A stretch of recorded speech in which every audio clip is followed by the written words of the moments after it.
gentlemen, welcome back. It's time for our second hour of 8 Bits. We've gone through everything that we've been playing, and now we're moving on to PAX Prime 2013.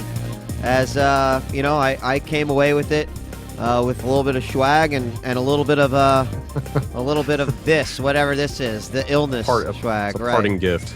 Right. So, guys, thanks for joining us again for our 8th episode of 8 Bits. Joining us this week is Brad Shoemaker from Giant Bomb, and now we're talking about PAX. You were about to talk about a few things, that you saw at PAX, and I certainly have a few questions to throw out there as well, because, even on the dawn of the new generation, this was not necessarily a PAX of announcements, and rarely they are, but I'm very curious to find out what you came away from PAX going, yeah, that interested me, or I'm glad to check that out, or whatever.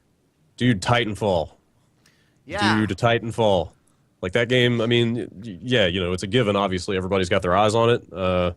But for me, at least, having like drifted away from that style of kind of left trigger, right trigger, first-person shooter, the whole crazy fast-paced multiplayer thing, getting my hands on that, actually getting to play a few matches of that and seeing what it really is was like that was the way to confirm, like, yes, I want to get into this game. I need to see this when it's done, All right, because sweet. like.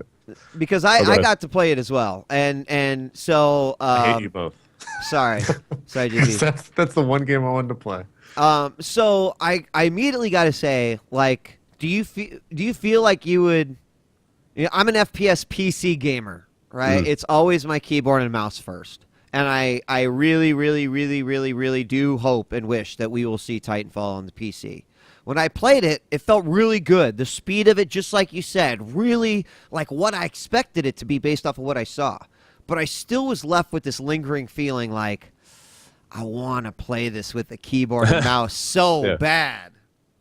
Well, that's coming. Like it's coming to the PC. Like that's all settled. So you get what you need. But I mean, the thing about it for me was, like I said, having burned out on that style of kind of running around a corner and trying to hit, left trigger, right trigger faster than the other guy, like we played 3 matches, and the first match, it was like, okay, I'm kind of getting used to what you can do and what the robots are like and all that stuff. But by the end of the third match, I have figured out like what it is that they've layered on top of that old formula that's actually setting this apart, It's having the little jump jets, it's being able to like double jump up and kind of mantle over roofs and being able to like chain your wall runs, you can kind of wall run on one wall and then kind of fly over and do the same thing on another wall. Like your mobility is so much more kind of robust than it is in your standard Call of Duty, that once you get a handle on how that stuff works, like it feels like a totally different game.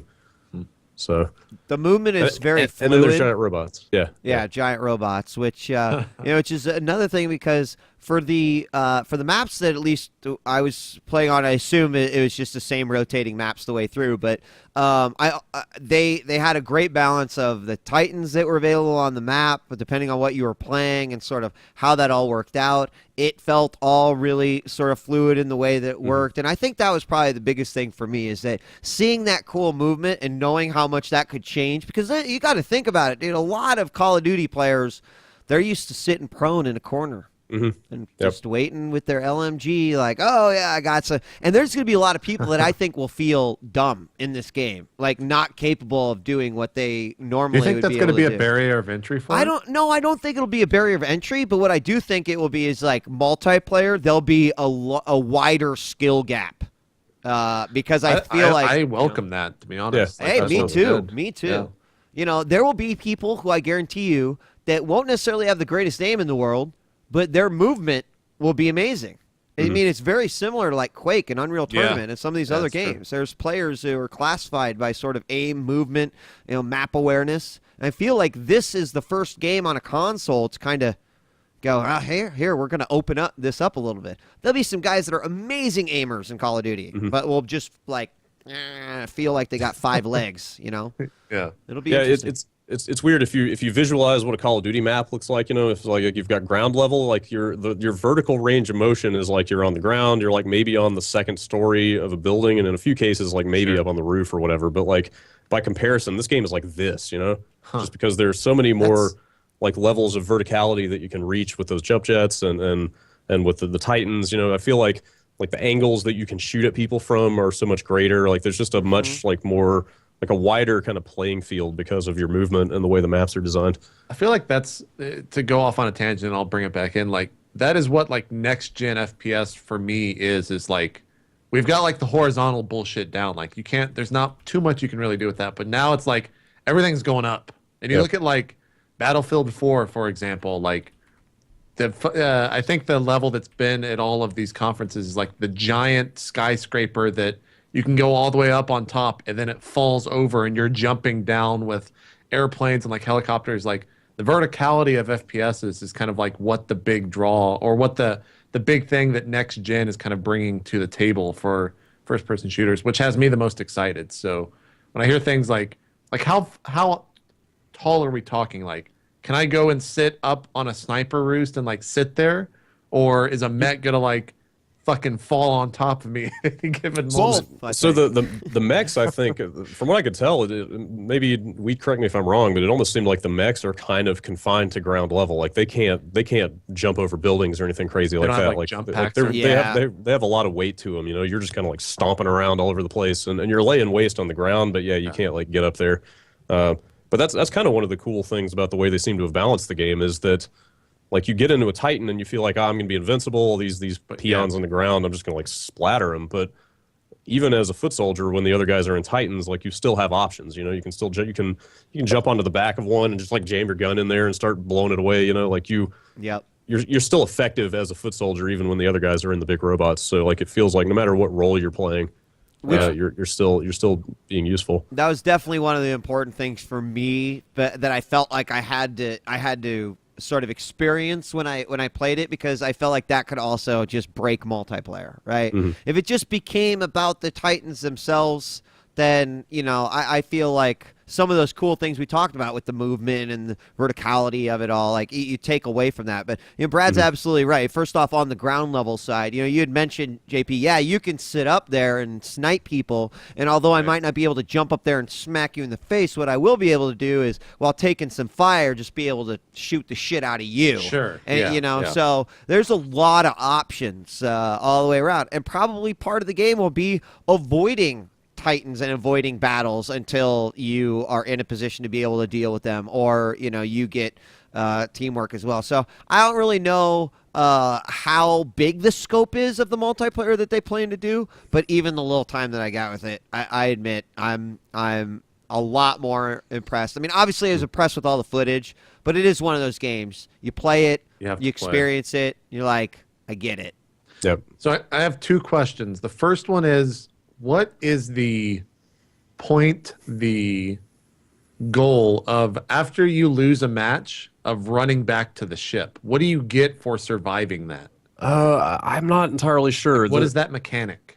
Like I feel like to answer that question, we need to answer the more general question of like what the hell the campaign. Well, the campaign is because they're doing I don't know if you guys know, they're doing the whole thing where there is no pure single player game or campaign in that game. Right. Like they came out at E3 saying like, you know, we had data from Call of Duty showing like 5% of the people who ever played the game even touched single player, and it's just like, why are we putting all this effort into something that nobody's looking at? Yeah. So they've mashed it all up into, you know, the multiplayer matches are the story.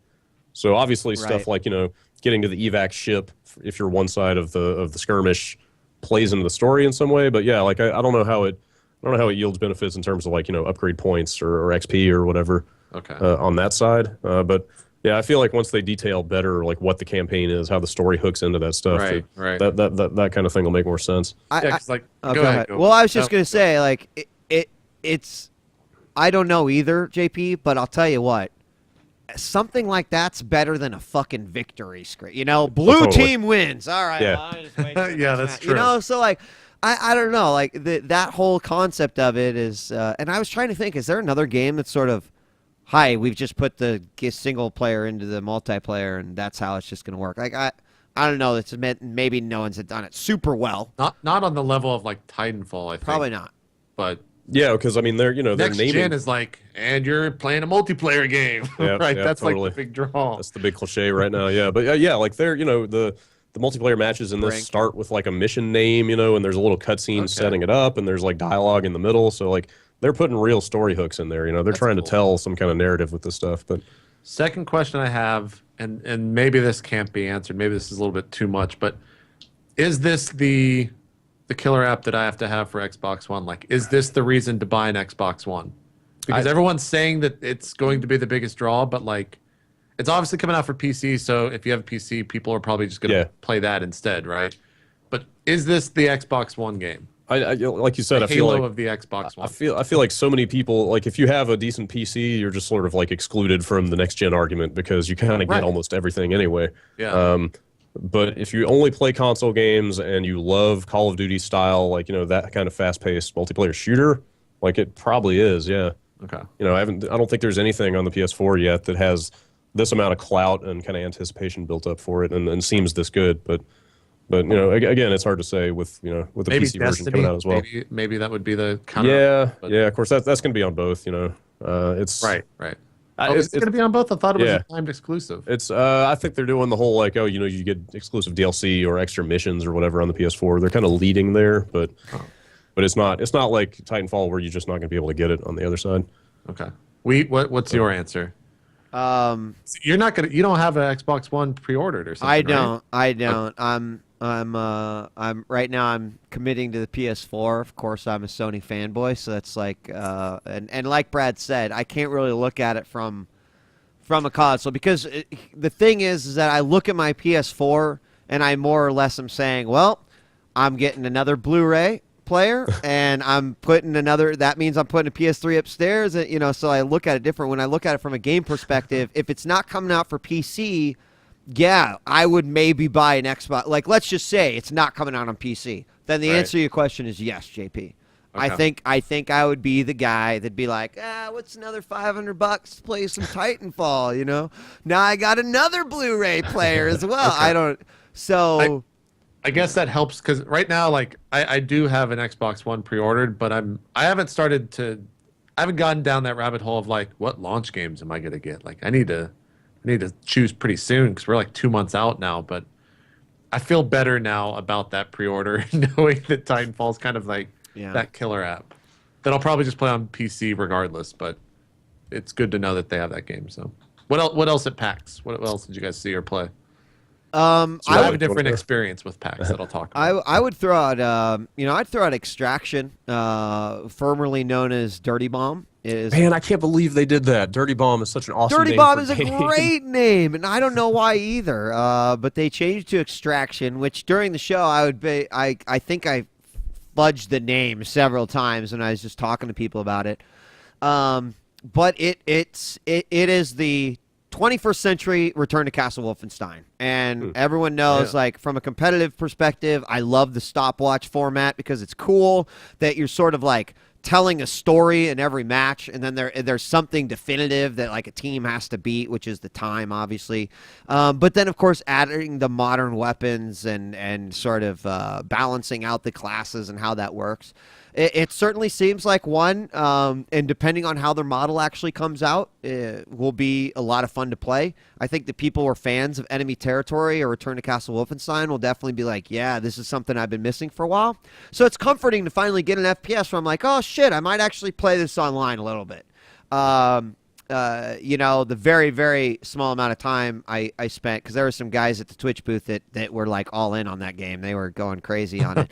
But it feels good, and it's developed by a team that that has some nice notches on their belt as well. So I think this will be a game I'll definitely be checking out once it's out. If anything, just kind of scratch my FPS itch a little bit. Why did they choose that name? Like, I'm trying to search for Extraction. I feel like it had something to do with when they Extraction. No, that's when not what they I want. went with Nexon, right? So if you look up Dirty Bomb and Extraction, it happened right around the time that they announced the this is from the guys that made Brink. Yeah, this is Splash Damage. I mean, they're the guys that made, Wolf ET. Like, they go right. Let's pretend like Brink didn't happen, and let's just reference Enemy Territory. I put like 40 hours into Brink because I'm an idiot, but that has me interested then, because they definitely like can make that a cool game, because I think Brink was like right there but then it just like went to shit. Like it just wasn't a good game. That game suffered from like mad overhype, dude. Oh, Yeah. it had Someone so much called hype. fish sticks and you said in chat. Yeah. Oh He was shit, that he was guy hyped the biggest fuck out of proponent that game. I love you. I had Fish. no idea Alright. this game even existed, so that's cool. Yeah, Extraction. Anyway, I don't know if you got to check it out, Brad, but No, I just saw the booth. Should have dirty bomb. Yep, I agree. We probably spent the most of our time in the indie mega booth this year. dude, it was in the famous words of Pain User. I heard this phrase the other day. You know, gnarly is a pretty, but he uses nar, and that's how I would describe it. It was There was so many people and no room to go anywhere. Like that, I think that's probably ground zero for the PAX flu. Like I think that's where it was being cultivated. Yeah, I mean it wasn't a huge amount of floor space, but it was this horrible throng of humanity. You could barely walk through there. Years past, we always take a camera in there and just do a walk around, kind of interviewing all the people in there. But like you couldn't get in there with a camera this year. It's gotten so much bigger, and not in terms of floor space necessarily, but the number of games they're packing into that thing. I think I read that it was 88 total games in that little booth throughout the course of the show. Whereas like the first couple of years they did it was like maybe a dozen. You know, like it's just gotten bigger and bigger. What was the coolest one you saw then, or the coolest like 3 or 4? Let's see. I really liked. Games is so much. I really liked Galaxy from the 17-bit guys. It's a Galaxy Z. If you've seen it, Sony's been touting it. It's going to be on the PS4 and also PC. And I'm not sure about Vita. I don't know if they've committed to Vita, but it's the Skulls of the Shogun guys. Okay. But it's like a top-down like space shooter sort of asteroids controls. You know, where you kind of like. The ship can move in 360 degrees, and you kind of fire your afterburners to fly around. It's got a lot of momentum, you know, that kind of control scheme. Wow, graphically. Wait, is this? But yeah, is this the right one I'm looking at? It says Galaxy Prospect. No, just like GALAK-Z. Oh, GALAK. And it is exclusive for the PS4. Well, it's coming out on PC gotcha, also, but yeah. Oh, console debut. Sorry. Yeah, it'll also launch on terminology. PC day and date. But the thing I didn't know about it, they had showed it at the PS4, like maybe the E3 press conference, I think, and like you could see what kind of game it was. But getting up close to it and playing it, I realized that it's actually this like love letter to 70s like Robotech style anime. Like they're leaning real hard into that kind of style. Like the pilots, like there's a story to it, and the pilots, like when they're fighting in battles, you get like a little pop up in the corner of like the pilot close up in the cockpit going like, "Arr!" and they've got like the loading screens. Cool. The loading screens are all like, "We'll be right back." It's like a commercial bump on a like a cartoon show or whatever. You know, like they're going for that angle really hard, that style. Does it run 60 FPS? It was pretty smooth. Like I don't know what kind of they might have been on laptops for all I know at the show. They were they're doing it in Unity, so they were just doing kind of early like alpha version. It was pretty smooth. Like I imagine they'll get it totally smoothed up. Wow, some of the GIFs or GIFs or whatever the fuck look really cool for it. There's like a lot of shit going on the screen. Totally. And Patrick got to go to their office and play like a solid hour of it. And he was comparing the combat to Halo in a way because there are different factions of enemies that have different styles of attack, and you can kind of lead them around, like get them to chase you and then get them fighting each other. And he said there's just a lot of dynamic combat stuff that you can do. And the controls feel great. You know, like I said, it's got that afterburner-y style where you can kind of use your momentum to slingshot around stuff. Like it feels really good to play, and it looks super cool. Freedom of movement looks badass. Yeah. This looks like one of those games where it's like, I don't want to commit to like playing a game for an hour, but I've got like 30, 20 minutes or something like that. Let's go fucking play some Galaxy. Just jump in real quick for some quick action. Yeah, it looks super cool. I'm excited about that. Yeah, awesome. Anything else out of the Mega Indie booth that? I mean, there was a lot of return titles that I think that we already kind of knew about. There was quite a few collectible card game titles that I noticed there, which is interesting because, of course, with sort of I think the resurgence of Magic, and you've got Ascension and Soul Forge, and I believe Chronomancer was one of them. Is that right? Necromancer. No, it was Chrono. You talking about the dance game? No. Oh, okay. This was a collectible card game that was in the indie. Oh, okay. My bad. There was Delver's Drop and Legend of Dungeon, which I know we've seen at the previous ones. Octodad. I want to play that game so bad. Oh, I played that. I played it with Move actually on the PS4. How did that go? It's fucking batshit crazy, man. That It's game just like looks crazy. like I've never played the PC. I don't even know what the PC version is. Like, is it just a demo or something? Have I you don't guys think seen it's that? the full game. Yeah. No, yeah. So they're kind of remaking it into a full game. You're right. And I haven't played it on a controller. I only used the Move, which would made it even more ridiculous. But it's just, your limbs are flopping around all over the place. It basically feels like a really dumb, absurd physics toy. Yeah. They've turned into this weird storyline. Of this octopus. Like the demo I played, the octopus is like trying to. The objective is to try to get your tuxedo on so you can go get married. Yeah. I love the tag. The tagline sells the game for me. Octodad, loving father, caring husband, secret octopus. Yeah, right. It's like nobody notices. Like you're What?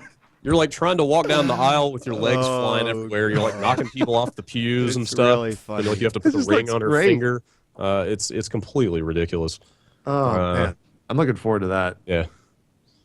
Any panels that you went to, or we actually didn't. We didn't make it to anything except that our own horrible mockery of a panel. So same. How about it's hard, same. man. There's so much stuff there. See, I feel like then the PAX that I experienced, like I watched probably like 10 panels on Twitch because they had PAX had 2 streams, and like what did I watch? I watched probably my favorite one, and this is maybe because I do like a show called Role Play, but the Acquisitions Incorporated stream, which is Penny Arcade playing D&D with the writer of The Name of the Wind, Patrick Ruthfuss. Is that how you say his last name? Do you know? No, I think you that's said it right though.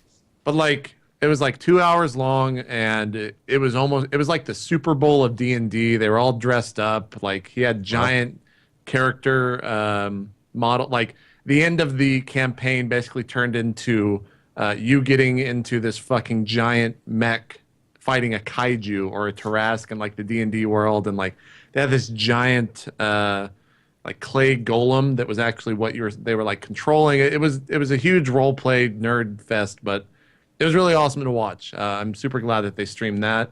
I watched the Twitch panel, which were you on? You weren't on. No, that. it was just Kevin and Emmett, and then Jared did the Jared, Q&A, and I was on another panel right before it. So okay, I watched that.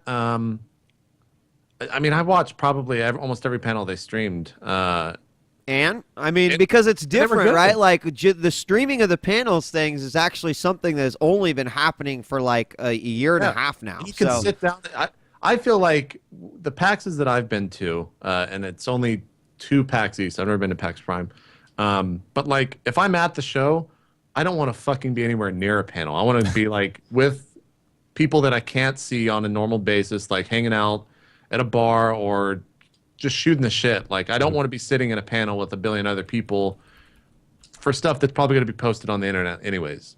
But for like not going to PAX, this was great. I felt like I was at PAX in that aspect. Like, it was awesome. I could watch in his underwear. Do what? In your underwear. Yeah, in my underwear. Fucking not getting sick. No risk. So it's just like being at PAX. Exactly. I'm trying to think like what were some of the other big ones I watched. I think that's good though, man. I mean, like, I admittedly, like I've worked on that side for Twitch on the whole PAX streaming side, and I think it's awesome because I know that there were so many years, when like we first started seeing G4 and Spike start broadcasting E3. I was like, shit, man, like this is how it should be. Like so many people can't go to these things, but think about the audience you're able to hit. Similar thing, like it's cool that people can experience it that way because I'm the same way as you. Like I don't want to wait in any lines. Like come on. Oh yeah. But yeah. I guess to be able to experience that is pretty. And sweet. like to give credit to Twitch, like you guys had your own stream where you showed fucking like a bajillion games over 4 days. Yeah. They were all at the show, so I felt like I didn't miss anything there. And you stayed healthy. And I stayed healthy. Yeah. Way to go.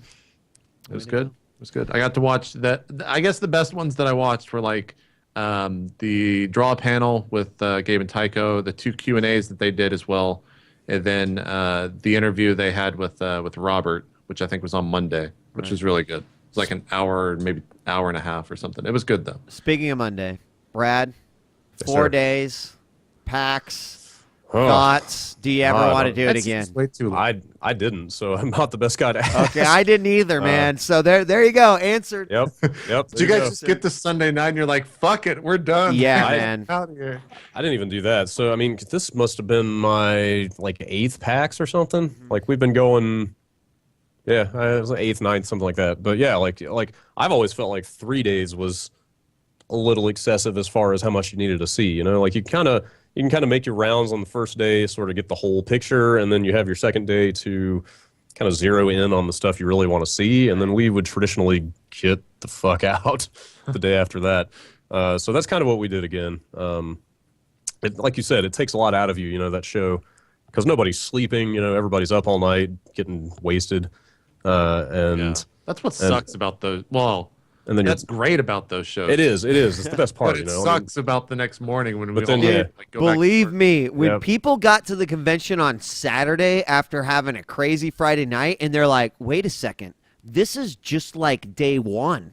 Yep. There was panic. There was Yep. panic among so many people that were there, and not necessarily attendees. I'm sure from an attendee standpoint, you're like, fuck yeah, man. Like Oh, now totally. waiting in line, it's not so bad if I give up a quarter of my day to play this one game because I got 3 extra days. Man, anyone working the show, it's like, yeah. What was the big party Saturday? Because like on Sunday morning, I like every person that went there was like, I fucking hate my life. Like I'm so goddamn hungover. Was there like Astro? a giant party Astro on did a Saturday? big party on Saturday, I want to say. I have no idea. Magic the Gathering? Dude, I got my own Magic the Gathering card, you guys. I should go find it. Like at the Magic the Gathering party, they had this thing. Yeah, they had this thing set up where you got to take a picture and like they print you out a playable card. That's pretty Like sick. yeah. Huh, It's wow. it's like That's a cool. 2/1 mana. It's a picture of you. I'll have to go grab it later. It's People are it's saying the hilarious. World of Tanks Twitch party. No, that was Okay, yeah, Sunday. yeah. That was Sunday. Oh, that was Yes. Sunday? Okay. Yes, Wargaming knows how to throw a party. Yeah, that's I've been for sure. to the wargaming parties. I didn't know that was them. I will say this was, like I said about the Indie Mega Booth, that goes for the whole thing. Like this was by far the most packed PAX I have ever seen. Yep. Like just the amount of foot traffic and stuff. So from that perspective, adding the 4th day on, I'm sure helps alleviate the crowds and gives more people a chance to see stuff that otherwise couldn't have. But Right. at some point, I'm almost starting to feel like that show is outgrowing that convention center. Yeah. You know? Like, do they? Because they're already outside of it, right? They already have stuff. Yeah, up at their yeah, main but- theater.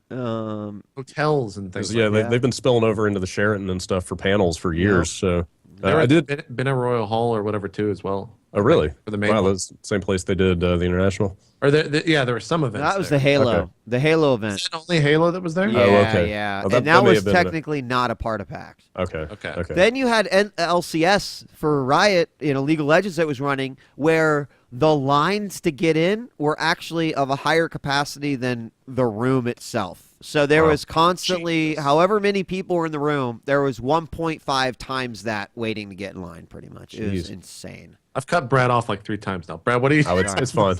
All I was gonna say is that I haven't seen this anywhere, but some people mentioned that supposedly they're expanding that convention center. They're doing some additions or something. So hopefully that'll, Damn. because it doesn't seem like they're moving out of there anytime soon.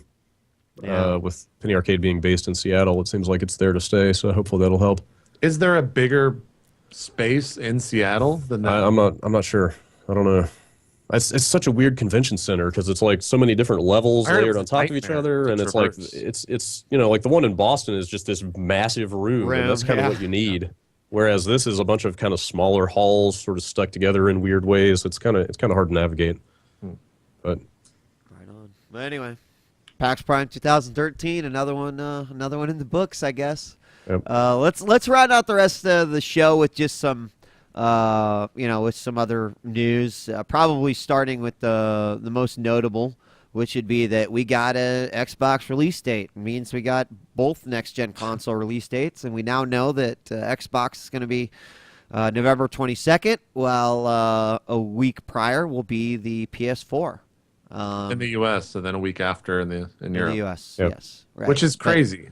Europe doesn't actually exist. to me as an American. Yeah, no, I'm that's just true. kidding. I'm sorry. I'm sorry, Europeans. I feel so bad that you're like Europe is a only myth. 2 I don't feel bad. countries are getting. Dude, honestly, like I feel like, I hear about how much they pay for games, how they're getting screwed on like the conversion, and all of a sudden I feel bad. If you're gonna feel bad for someone, we feel bad for Australia. There you go. Yeah. Yeah. More than those Fuck. guys. They get screwed. And then they have like, 500 megabyte download limits as well over there in Australia. They're totally screwed. Yeah. I don't know. November 22nd, a week prior their competitor releases a console. Have we ever had a head-to-head release this close before? No, definitely not. I mean, it's crazy. I mean, this is only Microsoft's third console. So they're still relatively new to the game. But these two companies have never launched in the same year before. Yeah, that's what I was about to say. Crazy. The first Xbox came out the year after the PS2, and then 360 came out a year before the PS3. So this is the first time they ever just have been button heads to begin with, and then to have them a week apart like this, and the way they've been at each other's throats in the press, like Sony kind of sticking it to Microsoft every chance they get. Like it's gotten so weird, man. So cutthroat, man. It's exciting to watch. It's like Shu will say one thing, and then Xbox will come out and say whatever they're doing for their system that's the equivalent. And then the next day, Xbox says one thing, and Shu comes out and he's like, "Well, we got this too." It's like this is so it's so intense. The closer and closer we're getting to this, like it's going to be an insane 3 or I guess 2 weeks for us here in the U.S. with those things. They're both coming out on a Friday, which is kind of. It's a weird atypical release day. Most people like Tuesday obviously is when almost everything goes. Once in a while, Nintendo will do stuff on Sundays. Yeah. But Friday it's gonna be weird. Yeah. Any impact on the week difference? Obviously, going to head is a bit risky, but also trailing behind a competitor, is that also risky? Or what do you? I mean, I think at this point people have made a decision, right? There's no one who's going to be like, well, God, I just can't wait another week for an Xbox One, so I'm going to buy this PS4. Maybe. I mean, if PS4s are sold out across the board, that might happen in a couple instances. Like, I can't find a PS4, the Xbox One's coming out. Maybe I just settle for that. Most of the games are on both consoles, except for like a handful. So, I don't know. I mean, they're almost guaranteed to both sell out their initial allocation, right? Especially probably by design. Yeah. Well, I mean, it's it's a function of A, kind of limited supply because they're just starting to make them, and B, so much pent up demand after 8 fucking years. People just want new consoles. So we're rolling into Black Friday. Obviously, everybody's going to go out and buy these things. If there's even inventory available, that was the other thing. Like, it's possible that by Black Friday, there's not much hanging around. A lot of accessories and games. Totally. Hopefully, hopefully once they'll send like a ton out there into the retail channel for the launch, but then hopefully week by week they're going to keep doing shipments. So, or maybe some retailers may hold a few back for Black Friday. It's hard to say. Yeah. That Black Friday is probably going to be. I mean, I've been to like a couple Black Fridays. I've experienced a couple of the craziness that occurs, but I can't even imagine how like stupid this one's going to be. Dude, you know what? Fuck Black Friday, man. Yep. Do yourself a favor. Don't leave the house. I'm all about sitting on fucking the computer and buying everything on Cyber Monday, baby. Yeah, that's what I'm talking about. As a human being, one needs to experience an opening of like a store. Although most of them open now at like 8 o'clock Thursday. It's not Black Friday's not even a real thing anymore. Yeah. Everyone's open on Thursday. But I remember 2 years ago when I guess this was like when Rock Band was in its heyday, when it was like really fucking huge. I went to a Walmart at 5 a.m. in San Antonio. I've never seen human beings interact like I saw human beings interact. Interact is a really polite word for it. It was, I sat in the car because everyone was like waiting at the door and they hadn't opened yet. When the doors opened, it was like shoving, it's like, have you seen those, the videos of Tokyo's like subways? Trains? Yeah, exactly. They're cramming everyone in there. This is like funneling like 200 or 300 people inside of like this 1 foot by 1 foot door. And they're just like running through the store like madmen, trying to grab like the TV that was like $200 for at the time was like a 40-inch TV, which was a great fucking deal. Like, but they're only selling 3 of them. Yeah, they're only selling like 3 of them, so you got to get there first. And like people are grown men are like punching women and just running towards the fucking TV. It's just insanity. It's the worst. And it's fun to see once, and then you want to get the fuck out of there as soon as possible. Observe from a distance, for sure. Exactly. Yeah. Absolutely. Exactly. Yeah, The last couple of years, Amazon has had incredible deals on Black Friday. Like, yeah. They don't even wait for the following Monday. Like I've spent $200 or $300 on Amazon the last couple of Black Fridays just because the deals are just too good to pass up on that site. They really are. I mean, Newegg has incredible sales. There's a ton of places, but anyways, going back to like Xbox One, it's a weird week. Like that's going to be a weird week or 2 weeks, I guess, in a row. Like, do you guys think that for them coming out a week earlier in Europe, that's going to, like, how much is that going to help Microsoft in Europe in a place where they haven't really done that well? Yeah, it's hard to say because Europe is still such a PlayStation centric market. Yeah, exactly. Microsoft obviously going for the jugular with all the FIFA stuff. They're packing FIFA in over there, which I assume is probably a big deal. I mean, that's a big deal. It really is. Yeah, in terms of the audience, absolutely. But then you could still get a PS4 and buy a copy of FIFA for less than you're going to pay for an Xbox. So I don't know how much of a difference that's actually going to make. But they're obviously not giving up the fight over there like they have in Japan. So curious to see how that stuff works out. Yeah, are they even coming out in Japan at launch? If not at launch, eventually. I mean, they even cut several countries from the European release. Yeah. Well, is it down to single digits yet, or are they still in like, I think they're in the teens or something, right? I want to say it's like 15 countries in Europe or something like that. I mean, I'm curious what the allocation's even going to be because like you had Major Nelson a couple days ago tweeting like the first photos of Xboxes rolling off the line. Like they just started making them, and like I'm no hardware manufacturing guy, but like it seems kind of late in the game for You're them. Not to just making now... a million, right? In a day or anything like that. Yeah, so, totally. It seems kind of late to be just now ramping up production. So I don't know what the allocation's even going to be. So interesting. Well, it's like you said, Brad. It's Microsoft's third console. Sony's sort of been around the bush a few times, but this is exciting that they're both coming out at the same time.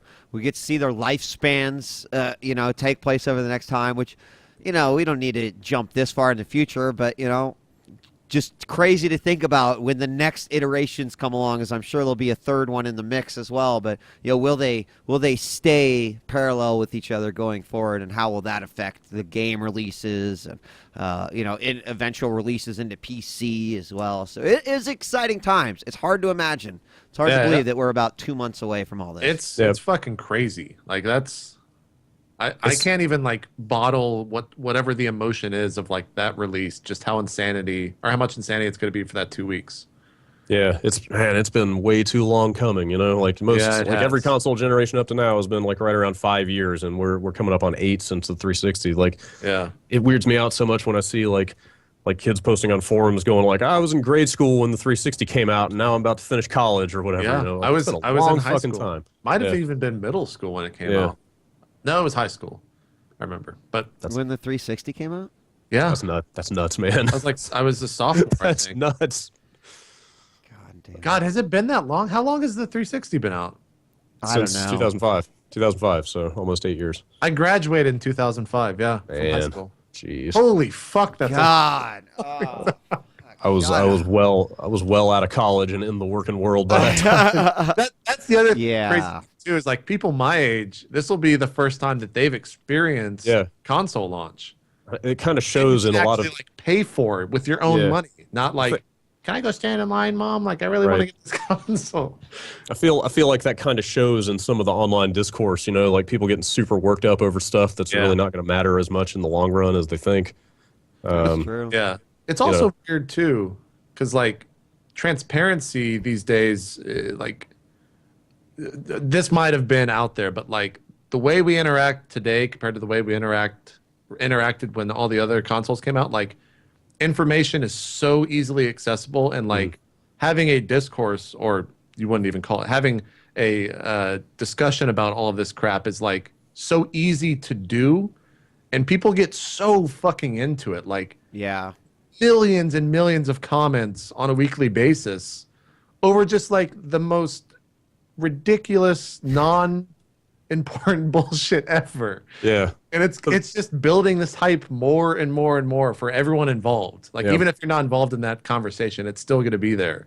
Like at this point, I can't wait for the consoles to come out and the games to start hitting and the rubber meeting the road. And it's just like, all right, we can leave all this bullshit behind about specs and services and DRM and whatever, and let's just see what the fucking games are like and see which one you actually prefer. The great thing, too, is that November historically, and this is maybe a little bit like only for people that work in the industry, like CPMs are historically always incredible during November. Right. Now with the amount of coverage that these things are going... I hadn't thought about that, JP. That's a good point.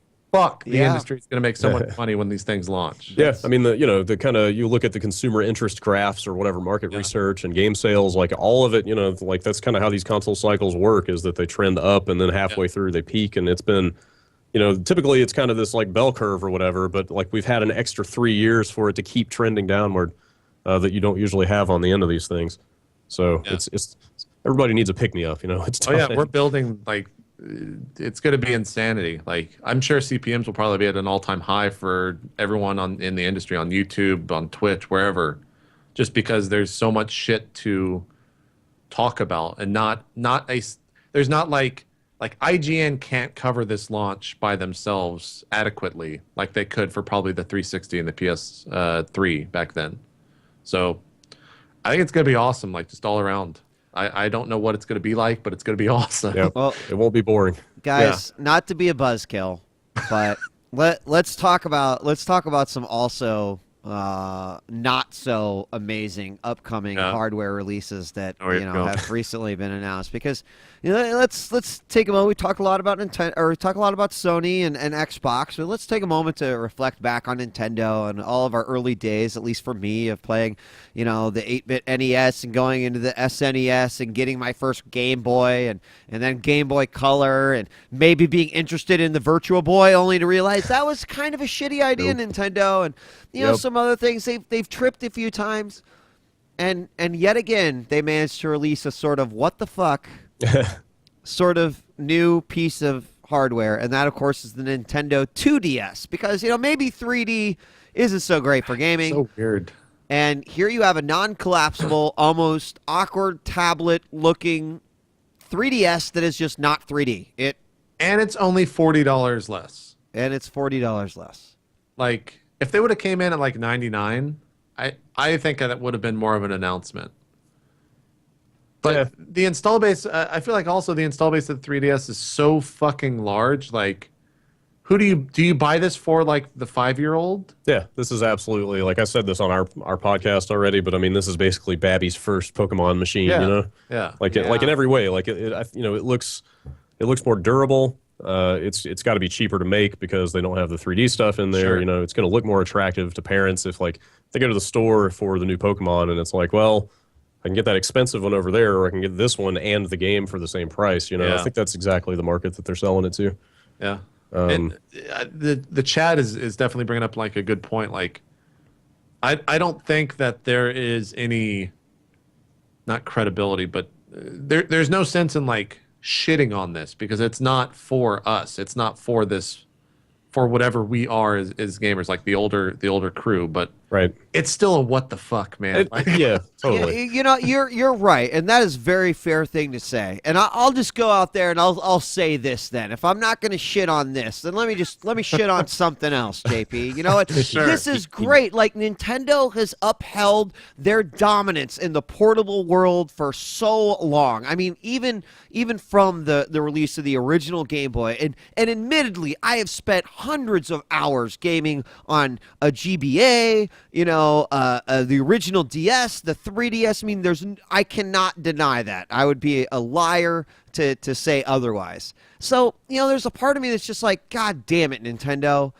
Just go mobile. Like, just focus on that, and start making your games for other systems. And I just don't know what direction they want to go anymore. And yes, you're right. Like, although this isn't something that I necessarily give to my kid, he's already got a 3DS, but I don't know. There's a part of me still, as a Nintendo fanboy deep down inside, that wants them to still cater to me, even though you're right. They shouldn't, and they don't need to. But you know what? I grew up with these pricks. I kind of feel I want to use a little bit of my gamer entitlement right now to say that I wish that they still did cater to me a little bit. And, I mean, they're trying with Wii U, but... that was the other big... I guess, quote, big announcement that came out of this, too, is that the price drop for the Wii U happened, which isn't really a price drop. It's just they're moving that SKU, the black console with, 32? 32 gig. 32 gig down to 300. That's the only one they've got now. Yeah, they got rid of the base. I haven't seen the white ones anywhere. I think they quietly discontinued the white one, and they're dropping. But yeah, I mean, that's, this is less than 12 months from release, like that thing. And it's still 300, which... Yeah. Oh, Still a chunk of change. Yeah, I rebuilt my room and I was like, do I want this on my... No, this is going in the closet. You're being put up. Yeah, man, that's such a damning piece of criticism, because that was the big joke about the Wii, right? Was that everybody got sick of looking at that glowing blue light at some point and just unplugged it from the wall. And like less than a year later, everybody's saying the same thing about the Wii U now, Yeah. Like I thought Pikmin would be something that like got me back into it.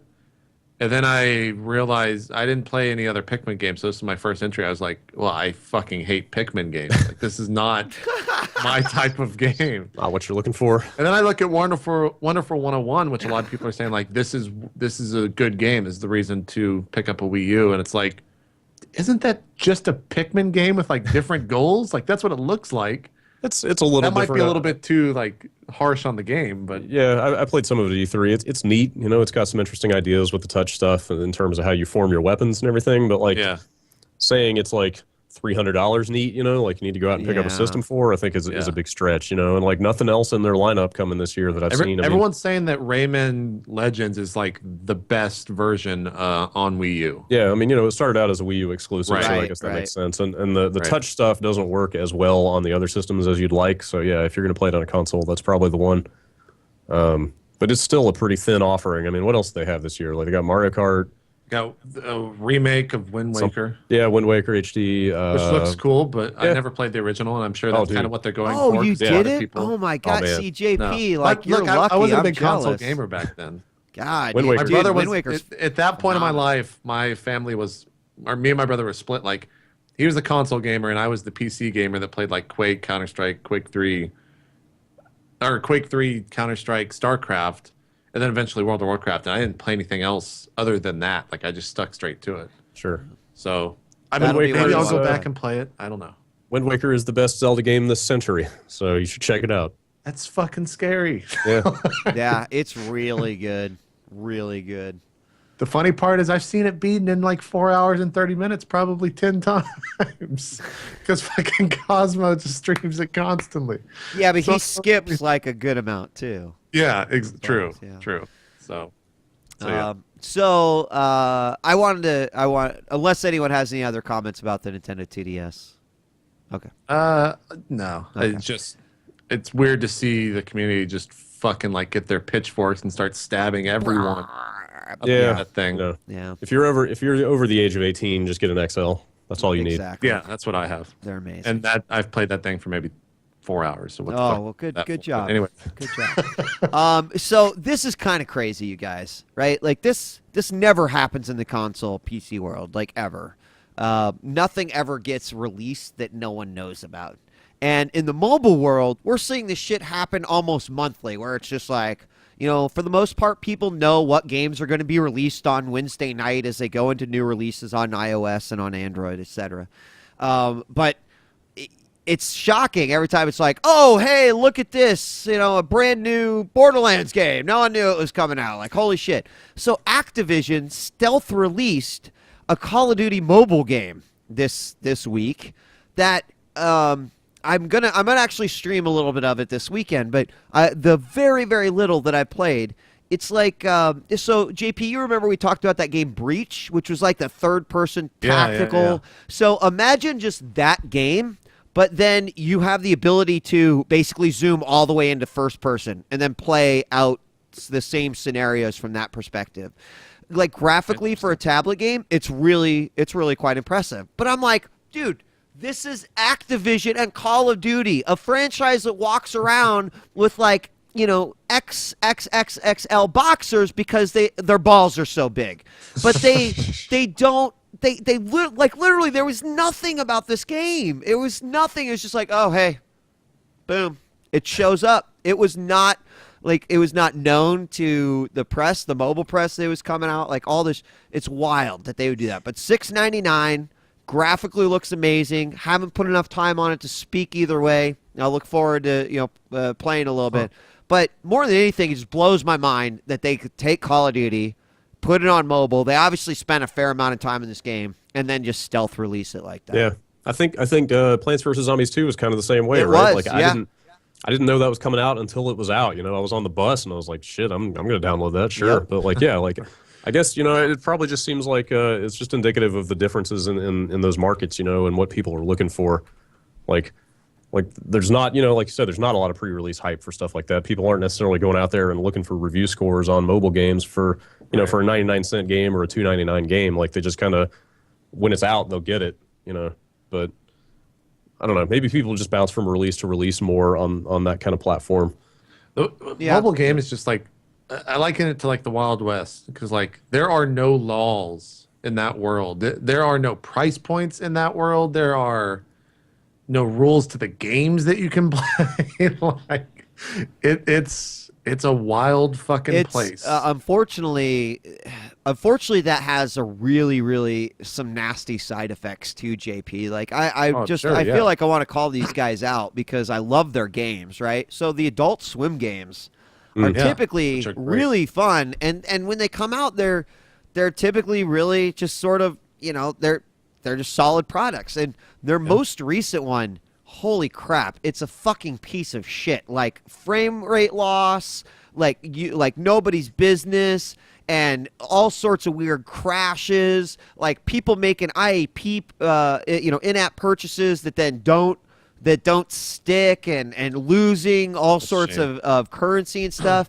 And so, you know, I just got to warn people, like it's fun to be on the cusp and I'm grabbing all this stuff, but man, like there's a lot of developers that I don't know if they're under timeline crunch these days, or Q&A isn't as great as what it needs to be, but lately I've noticed a lot of like buggy shit come out as well. And what I hope doesn't happen is it's just we'll patch it, you know, because I mean, granted, they do have to go through a qualification process, but nothing like, say, Xbox Live through Microsoft or anything like that. So anyway. What is the new one called? It's called Strike Team. And I did want to point out, there's like, I'll put up this one screenshot because this is the cool thing about it, right? So it's this tactical game, but there will be points on this map that you guys can't see, but I got it up on the stream, where you literally will zoom into like this guy Marshall here, and then the whole map is in the first-person perspective. Like, the fact that the engine can do that on a fucking tablet, it's mind-blowing. Like, this really is the early dawn. I mean, people are just starting to really lock into the power of these tablets, and what they're doing is pretty amazing. So that seems really unlike a Adult Swim game. Just looking at it, like. Yeah, it's no, this is Strike Team. I'm sorry. I got mixed up. Okay. I'm sorry. The Adult Swim. I was like, holy shit, JP, JP's like, you're blowing my mind, Wheat. No, the Adult Swim game is like, it's a runner game. It's like the Big Angry Boulder or some shit like that, where you like roll a boulder down the hill. I was like, do they shoot balloons out of those guns? Like, what is the crazy part of this game? Because I know. Yeah, my bad. That was. No, I thought you were meant what was the name of the Call of Duty. So yeah, no. Okay, anyway, that's all I got about mobile. Interesting. Any other news this week? I was trying to see if there was like any breaking news that sometimes hits. I posted this earlier. It's not really the biggest thing, but someone, I guess Forza came out and said that it's going to support 24 players online and has 120 new cars and dedicated servers, which I'm not the biggest Forza guy, but 24 players online seems kind of cool in terms of a race. More Xbox news. I was talking to you guys about this prior to the show. Adam Sessler did an interview with Albert Pinello, Microsoft's director of product planning. It packs. It's over on Rev3 Games YouTube channel. Fantastic interview. Like, if you want to see what I can recall as like the first suit or executive from Microsoft with like a real interview, go watch it, because he actually gives solid answers that make you interested in the console and not just like a sly smile and like a cop-out answer. doesn't just make you feel gross, like Yeah, feel it's like, you're oh, covered God. in slime when you come out of the whole thing. Are you gonna give me money for like watching this to not talk about it? Yeah, they've had such a an image problem ever since the initial unveil of that thing. They just desperately needed to put a human face on what they're addressed doing. that. Yeah, yeah, good point. Sessler asked like super hardball questions in this, like comparing like PS4 more powerful. Talks about like shipping with Connect and the extra $100. Like, is it going to be worth it in the long run, et cetera, et cetera. So I'll link it in the chat here if you're watching live. But if you're watching on the VOD, go over to Rev3 Games on YouTube and just look for Microsoft on Xbox One. Xbox One's on 180 is the name of the video. So it's really good interview that definitely changes my perception maybe of I'm more excited about it just listening to that. He's very personal guy and not like a corporate type personality, even though he probably is. But he came across as like very professional, very chill. He's a nice guy. He started posting on NeoGAF recently. Yeah, he posted on NeoGAF about this. Oh wow. Yeah. I think they kind of understand where they've been dropping the ball with this stuff. See, but Sony... is that actually a result of like Adam Boyes posting on NeoGAF? It could, it could be a very shrewd, calculated marketing move or something. But, like I've interviewed that guy myself a couple times. He seems pretty genuine. We've had kind of off the record meetings with some of the Microsoft executives, like the same ones you see on stage, reading off these like soulless, marketing bullet points. Yeah. Like, they come off as genuine people who really know and care about their product. It's just I think that Microsoft is such a kind of an entrenched, like stodgy corporate culture that, there's all these cooks in the kitchen as far as PR goes and like who can say what and how you say it. Yeah. A lot of design by committee sort of stuff. Like I think those guys are just muzzled in a lot of cases from actually getting out there and saying the stuff they want to say. Yeah. And Sony's just been beating the pants off of them in that department. So yeah, it's very interesting to like watch that shift occur. Like Sony started there and now everyone's realizing that the community and the fan base is like so much more, or gets more of a response, a positive response to that type of language, I guess, in this world. And everyone's like shifting over to that now. Like you're seeing like personalities in journalism, and like now these guys are kind of becoming personalities, representatives for their respective things. And it's really interesting just to see that kind of start to evolve in this industry, where I mean, will it stick? That's the question. I mean, I can name like a billion people, like John Vignacchi of Disney. Like he's like the face of that thing now, right? Right. And that's great for Disney. Like everyone fucking loves Johnny. And you got like Adam Boyes for PlayStation. Like he's another big face of this thing that people know to be a big face of that thing. It's not just like Sony. Right. There's actual people there. Yeah, like the Harmonix guys have gotten into like podcasting and exactly. live streaming, where half the time it's not even about their products. It's just like putting a human face on the effort going on behind the making of this thing. And people respond to that. Blizzard, I think, probably one of the first companies to really do that. Like, they've got like Browder out there in front of everything for a long time. He's an incredibly personable and intelligent guy. He's super entertaining to talk to. So yeah, that's always beneficial. Like the only danger or worry for me is when the marketing types understand the power of this stuff and start they start using it for evil instead of good. Yeah, that is kind of a scary fucking thought, because that could be bent real fucking easily. They could start going out finding people that are personable and hiring them to be mouthpieces rather than letting the people who are doing like right now, the people who are doing the real work are the ones out there telling the story. And that's great, that's really heartwarming. But let's just hope they don't subvert it for their own nefarious ends. Let's hope. I hope that we can see that. Like, I hope it's not as easy as just like faking. as long as people can see through that, and they probably will. People are savvy about stuff like that. I think that, they'll be able to tell. Let's have a good, clean fight, everyone. Let's have a good, clean fight. I really look forward to seeing what the next couple months are going to bring us. So. All right, guys. Well, we're hitting that 2-hour mark. In fact, we've gone over just a little bit. So why don't we wrap up? Any final words, thoughts, comments? Start with you, Brad. Giantbomb.com, I guess. There you go. Check it out. That's good. PAX panel went up last night. Be there. Giant Yeah. That horrible, awful. Brad's just upset because he got twerked on. That's all. Yes, I was twerked upon multiple times. It is. If you want to see like insanity in video form, go watch that fucking. I almost got twerked right off the back of the stage. Nice. And I still need to go get tested. So. It was a crazy fucking panel. Yep. It was a good time. JP. Let's see. What do I got coming? Have we decided on a date yet for role play? We haven't, right? Dude, I thought it was gonna be last night. Yeah, that's true. Some people are sick. That's my excuse. So I think roleplay D&D is on Sunday at 9. I don't know when 40K is going to be happening. Go Play Brothers. If you want to watch video coverage, it's up everywhere. It's Giant Bomb. It's on my YouTube. I haven't seen a bad review of that game, so there's a billion places to tell you how great it is. I'll probably finish Splinter Cell this weekend. I don't know why I'm playing a fucking stealth game, but it's fun. I don't understand it, Wheat. I don't know if you I don't know if I can recommend it to you because you hate. I'll actually come to Texas and shoot you. I'll stealthily kill you. Actually, I hate stealth games with a passion. They're terrible. So yeah, VODs for this will be up on youtube.com/itmeJP. I'll probably post VOD 1 today and VOD 2 tomorrow just because it's kind of light on content. But if you want to watch the full thing, you can sub to Wheat right away.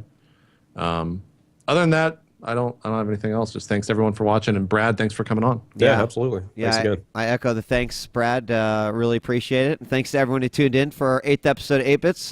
Back again. I'll let you guys know when the next episode's going to be. I'll be streaming on Sunday like usual. Stop by for Sunday subscriber giveaways and regular giveaways. Always have a good time. Definitely going to be playing some Brothers, you guys, so thank you for the recommendation. You got me super hyped over that. I've already got it downloaded, ready to play.